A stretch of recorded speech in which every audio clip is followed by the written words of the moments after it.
Hello friend, स्वागत है आप सभी का मेरे चैनल में और आप देख रहे हैं दोस्तों टेक्निकल कॉन्सेप्ट केयर। तो दोस्तों, जैसा कि मैं आप लोग को प्रीवियस वीडियो में बताया था ई कॉमर्स के तहत पेमेंट गेटवे के बारे में कि पेमेंट गेटवे एक ऑर्गेनाइजेशन के अंदर कैसे डन होता है और ऑर्गेनाइजेशन उसका यूज करने के लिए क्या क्या परफॉर्म करती है और कौन कौन से टास्क को ध्यान में रखती है। तो ये सारी चीज़ों के बारे में मैं आप लोग को बताया था दोस्तों प्रीवियस वीडियो में।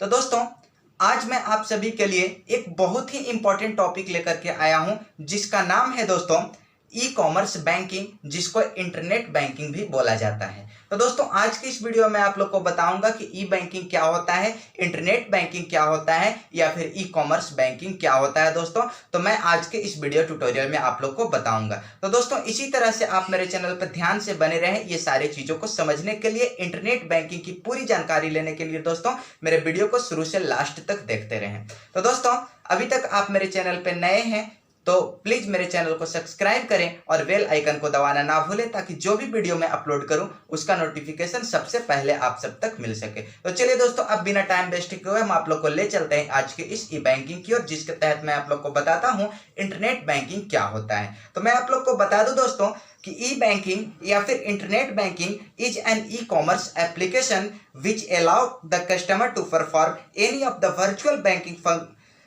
बैंकिंग फंक्शंस या फिर financial functions online in a protected and secure manner. कहने का मतलब है दोस्तों, मैं आप लोग को बता दूं कि ई बैंकिंग या फिर इंटरनेट बैंकिंग जो है वो एक तरह का प्लेटफॉर्म होता है। वो कैसा प्लेटफॉर्म होता है दोस्तों? तो एक तरह का एप्लीकेशन प्लेटफॉर्म होता है दोस्तों। कहने का मतलब है कि बैंक का ही एक पार्ट होता है जो कि इंटरनेट के वाया या फिर किसी भी नेटवर्क के वाया अपने सारे ट्रांजेक्शन्स को बैंक सेक्टर जो है वो डन करवाती है एक सिक्योर मैनर में। दैट मीन्स पूरी तरह से सिक्योरिटी के साथ, ताकि कस्टमर्स को किसी भी तरह का प्रॉब्लम ना हो पाए। उसके अलावा दोस्तों मैं आप लोग को बता दूं, it involves using the internet for delivery of banking products and services। मैं आप लोग को बता दूं दोस्तों कि ये जितने भी बैंकिंग प्रोडक्ट और सर्विसेज को डिलीवर करवाती है उसको ओवर द नेटवर्क करवाती है दोस्तों। दैट मीन्स नेटवर्क या फिर इंटरनेट का यूज करके सारे सर्विस को प्रोवाइड करती है, इसीलिए इस सर्विस को इंटरनेट बैंकिंग भी बोला जाता है। इसके अलावा दोस्तों मैं आप लोग को बता दूं कि ई बैंकिंग या फिर इंटरनेट बैंकिंग जो फंक्शन है दोस्तों वो BFSI इंक्लूड करती है। अब ये BFSI क्या होता है दोस्तों, तो अभी मैं आप लोग को इस बोर्ड पे बताऊंगा, तो आप लोग सारे अपना ध्यान केंद्रित रखेंगे हमारे बोर्ड की तरफ और वीडियो को लास्ट तक देखते रहेंगे। इसके अलावा दोस्तों मैं आप लोग को बता दूं कि इंटरनेट बैंकिंग जो होती है वो डिफरेंट सेक्शन को इंक्लूड करती है, जैसे बिल पेमेंट सर्विस हो गया, इसके अलावा दोस्तों फंड ट्रांसफर हो गया, क्रेडिट कार्ड कस्टमर्स हो गया, इन्वेस्टमेंट थ्रू इंटरनेट बैंकिंग हो गया, इसके अलावा दोस्तों शॉपिंग हो गया, उसके बाद म्यूचुअल फंड हो गया। तो ये सारे जितने भी तरह के टाइप्स हैं ये सारे को इंटरनेट बैंकिंग इंक्लूड करती है दोस्तों। इसके अलावा मैं आप लोग को बताऊंगा इस वीडियो में कि इसके कुछ मेरिट्स भी हैं, जैसे 24 आवर सर्विसेज हो गए, कम टाइम में अच्छा रिस्पांस मिल जाता है दोस्तों, उसके अलावा ये इको फ्रेंडली होता है। तो ये सारी चीज मैं आज की इस वीडियो में आप लोग को बताऊंगा। इसके अलावा दोस्तों साथ ही मैं कंपैरिजन करके बताऊंगा कि स्टेट बैंक ऑफ इंडिया के बारे में कि इसका इंटरनेट बैंकिंग कैसे डन हो रहा है। उसके बाद दोस्तों मैं आप लोग को इसका कंपैरिजन करवाऊंगा ICICI बैंक के थ्रू, चूंकि आप जानते होंगे कि अभी ICICI बैंक, सिटी बैंक और स्टेट बैंक ये तीन ऐसे बैंक हैं जो इंटरनेट बैंकिंग या फिर ई बैंकिंग के दुनिया में सबसे आगे चल रहे हैं। और ये तीनों में भी दोस्तों सबसे आगे चलता है स्टेट बैंक ऑफ इंडिया, जिसको भारतीय स्टेट बैंक के नाम से जानते हैं। तो दोस्तों आज की इस वीडियो में ये तीनों बैंक के बारे में कंपैरिजन करके बताऊंगा कि कैसे स्टेट बैंक ऑफ इंडिया सबसे आगे है ये दोनों बैंक से। इसके अलावा दोस्तों अभी तक ये सारी चीजों को समझने के लिए मेरे वीडियो को शुरू से लास्ट तक देखते रहे। तो चलिए दोस्तों मैं स्टार्ट करता हूं। तो जैसा कि मैं आप लोग को बताया दोस्तों कि ई बैंकिंग जो है वो क्या है, एक तरह का प्लेटफॉर्म है। कैसा प्लेटफॉर्म है दोस्तों? तो मैं आप लोग को बता दूं कि ये एक तरह का एप्लीकेशन प्लेटफॉर्म है।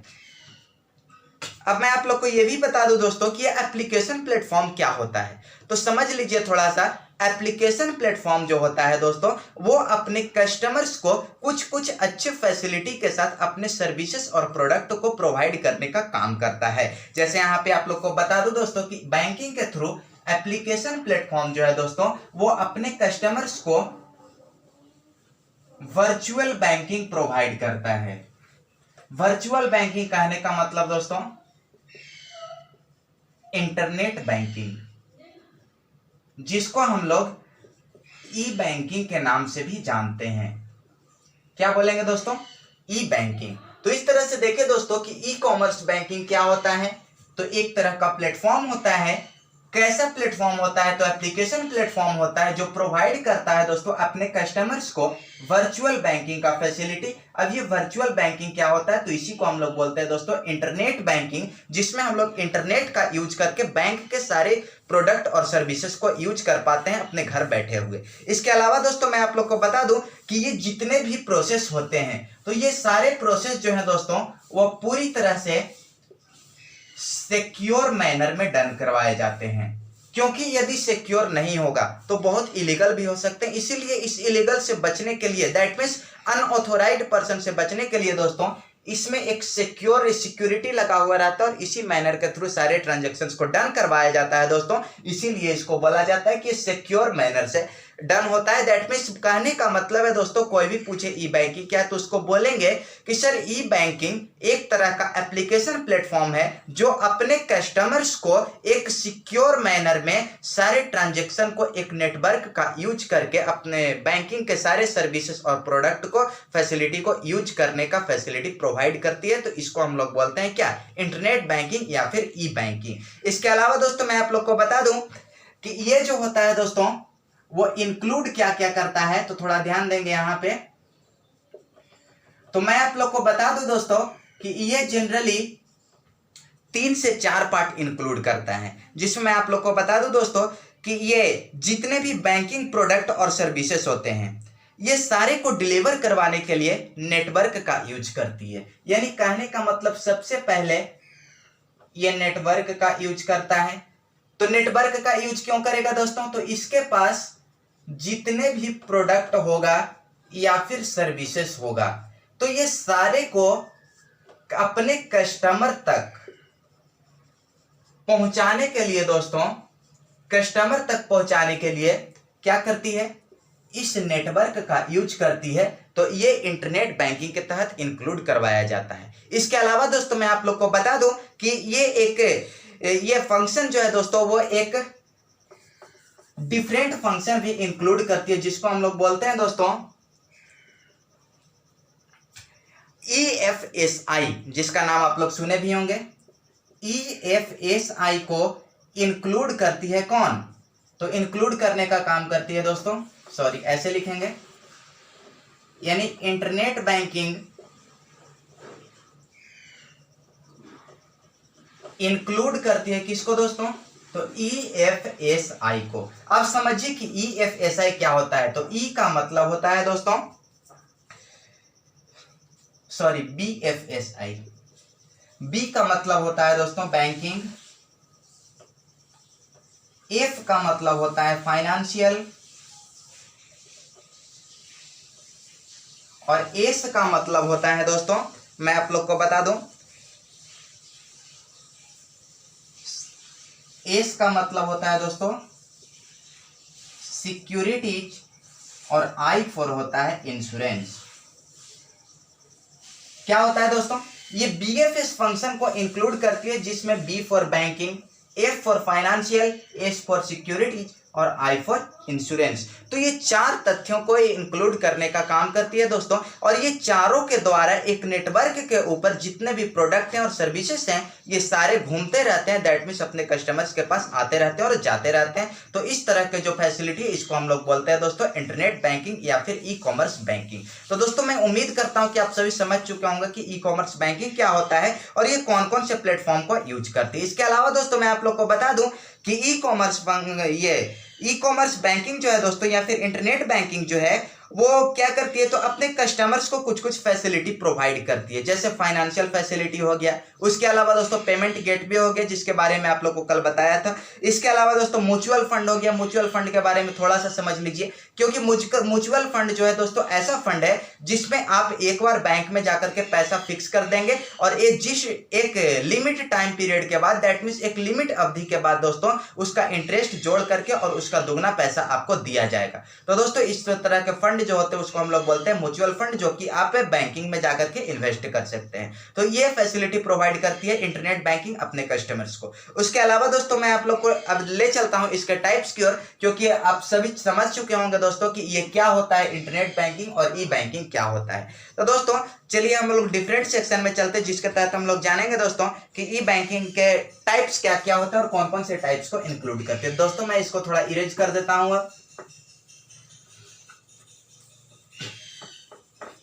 चलिए अब यहां पे हम लोग देखेंगे दोस्तों टाइप्स ऑफ ई बैंकिंग। तो मैं आप लोग को बता दूं दोस्तों ई बैंकिंग जो है वो डिफरेंट टाइप्स को इंक्लूड करती है, जैसे बिल पेमेंट सर्विस हो गया, फंड ट्रांसफर हो गया, क्रेडिट कार्ड कस्टमर्स हो गया। इसके अलावा दोस्तों investment through internet banking, shopping, ये सारी चीज क्या है दोस्तों, तो इंटरनेट बैंकिंग का ही पार्ट है। तो चलिए सबसे पहला मैं आप लोग को बता दूं कि सबसे पहला है दोस्तों बिल पेमेंट सर्विसेज। उसके अलावा दोस्तों मैं आप लोग को बता दूं फंड ट्रांसफर। उसके अलावा थर्ड टाइप में आता है दोस्तों जिसको हम लोग बोलते हैं क्रेडिट कार्ड कस्टमर्स। उसके अलावा नेक्स्ट में आता है दोस्तों इन्वेस्टमेंट थ्रू इंटरनेट बैंकिंग। और नेक्स्ट में आता है दोस्तों शॉपिंग, क्योंकि आप इससे ऑनलाइन जाकर के शॉपिंग भी कर सकते हैं दोस्तों। इसके अलावा दोस्तों मैं आप लोग को बता दूं automated teller machine,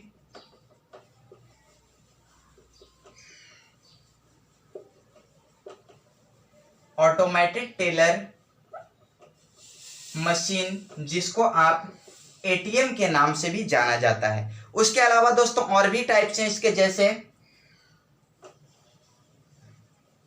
credit card, debit card,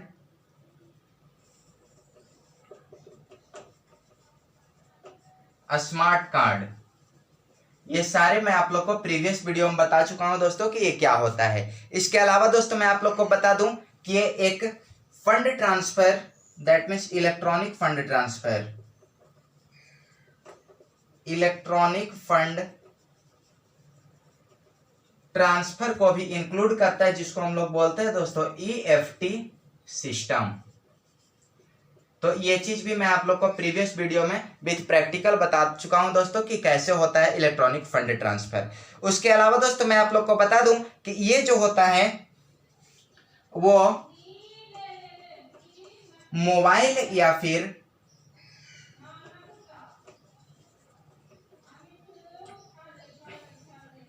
internet banking का फैसिलिटी प्रोवाइड करता है। तो इस तरह से देखो दोस्तों कि इतने सारे टाइप्स को इंक्लूड करते हैं, जिसमें सबसे पहला टाइप है दोस्तों bill payment service. That means आप इंटरनेट बैंकिंग के थ्रू किसी भी तरह का बिल पेमेंट कर सकते हैं, जैसे बिजली बिल हो गया दोस्तों, या फिर गैस बिल हो गया, या फिर किसी लैंडलाइन बिल हो गया, मोबाइल रिचार्ज हो गया। तो इस तरह से जितने भी तरह के बिल पेमेंट है उसको आप पेड कर सकते हैं, किसके थ्रू, तो ई कॉमर्स बैंकिंग के थ्रू। उसके अलावा दोस्तों मैं आप लोग को बता दूं fund transfer, that means one account to another account. आप जब चाहे तो 24 आवर में कभी भी आप पैसा एक जगह से दूसरे जगह पे भेज सकते हैं, तो इसको बोलते हैं फंड ट्रांसफर। उसके बाद दोस्तों मैं आप लोग को बता दूं क्रेडिट कार्ड कस्टमर्स। तो बैंकिंग सेक्टर जो है दोस्तों अपने कस्टमर्स को एक कार्ड प्रोवाइड करती है, दैट मीन्स उसमें कुछ पैसा अमाउंट होता है दोस्तों, और उसका पहले आप यूज कर लीजिए और फिर उसका आप भुगतान कर दीजिए बैंक को। तो इस तरह का फैसिलिटी को बोलते हैं दोस्तों क्रेडिट कार्ड, जो कि कस्टमर्स अपने बैंकिंग के लिए प्रोवाइड करती है। तो उसके अलावा दोस्तों मैं आप लोग को बता दूं नेक्स्ट टाइप जो है दोस्तों इन्वेस्टमेंट थ्रू इंटरनेट बैंकिंग। कहने का मतलब है दोस्तों कि इंटरनेट बैंकिंग के थ्रू आप जाकर के बैंक में इन्वेस्ट कर सकते हैं। कहने का मतलब है दोस्तों म्यूचुअल फंड में इन्वेस्ट कर सकते हैं, 50,000 रुपए फिक्स कर दिए और 10 साल के बाद वो आपको 1 लाख होकर के मिल जाएगा। तो इस तरह से इन्वेस्टमेंट होता है दोस्तों इंटरनेट बैंकिंग के थ्रू। उसके अलावा दोस्तों मैं आप लोग को बता दूं कि इसका यूज शॉपिंग के लिए भी किया जाता है, यानी कहीं से जाकर के आप ऑनलाइन शॉपिंग कर सकते हैं। उसका बाद उसके अलावा दोस्तों automated teller machine, that means आप एटीएम या फिर डेबिट कार्ड से भी जाकर के अपने अकाउंट से पैसा निकाल सकते हैं। उसके अलावा दोस्तों क्रेडिट कार्ड, डेबिट कार्ड या स्मार्ट कार्ड, ये तीनों को इंक्लूड करता है दोस्तों, जिसके बारे में आप लोग को प्रीवियस वीडियो में बता चुका हूं, तो आप वहां से जाकर के इसका डिटेल्स जानकारी ले सकते हैं। उसके अलावा दोस्तों यहाँ पे जैसा कि देख पाए इलेक्ट्रॉनिक फंड ट्रांसफर, जिसको हम लोग ईएफटी सिस्टम भी बोलते हैं, तो ये भी दोस्तों एक फंड ट्रांसफर का ही टाइप है जो कि हर एक बैंकिंग सेक्टर इंक्लूड करती है, जो कि एक इंटरनेट के ऊपर काम करती है। इसके अलावा दोस्तों मैं आप लोग को बता दूं मोबाइल या फिर इंटरनेट बैंकिंग भी यूज किया जाता है, जिसमें आप मोबाइल का यूज करके दोस्तों मोबाइल में इंटरनेट का यूज करके किसी बैंक के पर्सनल वेबसाइट से जाकर के आप एक अकाउंट टू अनदर अकाउंट पैसा को ट्रांसफर कर सकते हैं। तो इस तरह से हम लोग बोलते हैं दोस्तों उसको मोबाइल बैंकिंग, जिसमें आप बैलेंस वगैरह चेक कर सकते हैं, खुद से रिचार्ज कर सकते हैं। तो इस तरह के बैंकिंग को बोलते हैं दोस्तों मोबाइल बैंकिंग। तो दोस्तों मैं उम्मीद करता हूं कि आप सभी ये टाइप्स को अच्छे से समझ चुके होंगे। अब चलिए मैं इसका कुछ मेरिट्स बता देता हूं, इसके क्या क्या फायदे हैं उसको मैं बता देता हूं। तो ध्यान देंगे दोस्तों यहाँ पे, चलिए मैं इसको थोड़ा इरेज कर देता हूं।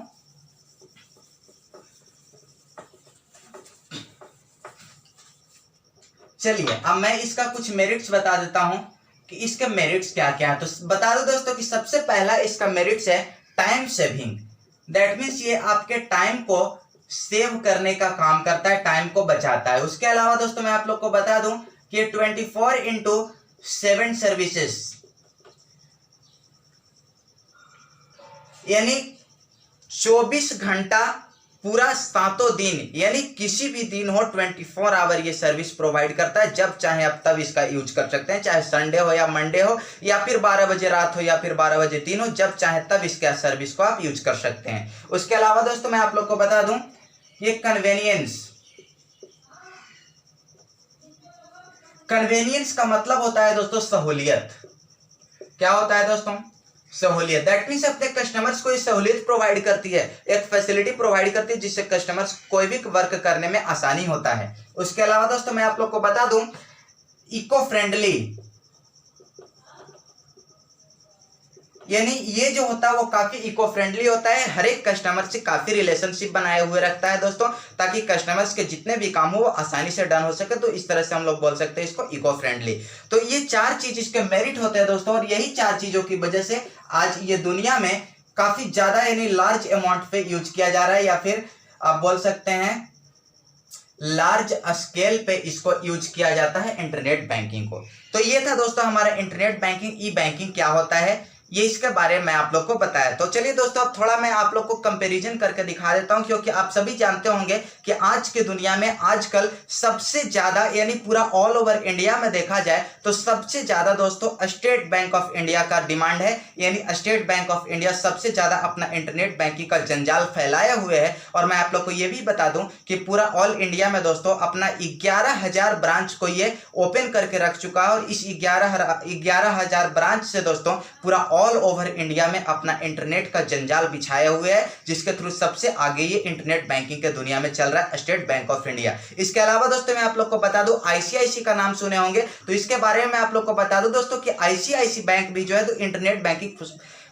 फैसिलिटी प्रोवाइड करती है। लेकिन इसमें प्रॉब्लम क्या था दोस्तों कि 2000 ईस्वी में 94%, दैट मीन्स 94% जो है वो ऑफलाइन बैंकिंग सेवाएं प्रोवाइड करते थे, और बाकी का जो 6% बचा दोस्तों उसमें सिर्फ और सिर्फ ये इंटरनेट बैंकिंग फैसिलिटी प्रोवाइड करती थी। लेकिन स्टेट बैंक ऑफ इंडिया को देखते हुए दोस्तों ये भी क्या किया, 2006 में इसको इंप्लीमेंट किया, और इंप्लीमेंट करने के बाद दोस्तों जो इसका ऑफलाइन बैंकिंग था उसमें 22% तक कमी कर दिया, और इंटरनेट बैंकिंग को 18% से ऊपर कर दिया, दैट मीन्स 18% इसको बढ़ा दिया इंटरनेट बैंकिंग को। उसके अलावा दोस्तों मैं आप लोग को बता दूं आज के जमाने में एक सिटी बैंक चलता है जो कि सिर्फ और सिर्फ ऑनलाइन फैसिलिटी ही प्रोवाइड करता है। तो सिटी बैंक के बारे में आप लोग को बता दूं दोस्तों कि ये जनरली जो होता है वो टैबलेट बैंकिंग या फिर मोबाइल बैंकिंग फैसिलिटी प्रोवाइड करता है। तो इस तरह से दोस्तों हम लोग देखें कि स्टेट बैंक ऑफ इंडिया जो कि पूरा ऑल ओवर इंडिया में सबसे ज्यादा सिक्योर पेमेंट का माना जाता है, सिक्योर बैंकिंग सिस्टम माना जाता है दोस्तों, जो कि पूरा ऑल ओवर इंडिया में 11,000 ब्रांच को ये अपना ओपन कर चुका है, और इस 11,000 ब्रांच से पूरा ऑल ओवर इंडिया में अपना इंटरनेट बैंकिंग का जंजाल बिछाया हुआ है। दैट मीन्स इसके अंदर सारे तरह के फैसिलिटीज दिए गए हैं, जितने भी आपके रियल लाइफ का वर्क है वो सारे इंटरनेट बैंकिंग से डन होना पॉसिबल है। दैट मीन्स आपको कहीं जाने का जरूरत नहीं है। उसके अलावा दोस्तों मैं आप लोग को बताया आईसीआईसी बैंक के बारे में कि ये 2000 ईस्वी में आया था दोस्तों, जिस समय ये 94% 94% बैंकिंग सेवाएं इसका जो था दोस्तों वो क्या था, तो ऑफलाइन सिस्टम था। उसके बाद जब 2006 में आया तो उस केस में दोस्तों ऑफलाइन सिस्टम को 22% तक घटा करके और ऑनलाइन सिस्टम को 18% से बढ़ा दिया गया। उसके अलावा दोस्तों बात करें सिटी बैंक का, तो सिटी बैंक के बारे में मैं आप लोग को बताया दोस्तों कि जनरली इंटरनेट बैंकिंग प्रोवाइड करता है, जिसके थ्रू ये अपने कस्टमर्स को मोबाइल बैंकिंग और टैबलेट बैंकिंग की फैसिलिटी प्रोवाइड करता है। तो दोस्तों मैं उम्मीद करता हूं कि आप सभी के लिए वीडियो काफी महत्वपूर्ण होगी और इसका कंप्लीट ट्यूटोरियल लेने के लिए दोस्तों आप जाकर के मेरे टेलीग्राम चैनल पर ज्वाइन करें और वहां से आप अपना कंप्लीट ट्यूटोरियल ले सकते हैं। तो दोस्तों आज के इस वीडियो में हम लोग इतना ही मिलेंगे और फिर मिलेंगे हम लोग नेक्स्ट वीडियो ट्यूटोरियल में ई कॉमर्स के साथ इसी तरह से। धन्यवाद।